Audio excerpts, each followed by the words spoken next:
बेशक मेरा परवरदिगार दुआ सुनने वाला है। ए परवरदिगार, मुझको ऐसी तौफीक इनायत कर कि नमाज पढ़ता रहूं और मेरी औलाद को भी ये तौफीक बख्श। ए परवरदिगार, मेरी दुआ कबूल फरमा। ए परवरदिगार, हिसाब किताब के दिन मेरी और मेरे माँ बाप की और मोमिनों की मगफिरत कीजिए। और मोमिनो, ये ना समझना कि ये जालिम जो काम कर रहे हैं अल्लाह उनसे बेखबर है। वो इनको उस दिन तक मोहलत दे रहा है जबकि दहशत के सबब आंखें फटी की फटी रह जाएंगी और लोग सर उठाए हुए मैदान क़यामत की तरफ दौड़ रहे होंगे।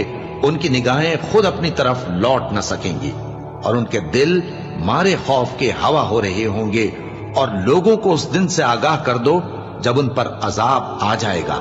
तब जालिम लोग कहेंगे कि ऐ हमारे परवरदिगार, हमें थोड़ी सी मोहलत अता कर ताकि हम तेरी दावत तौहीद कबूल करें।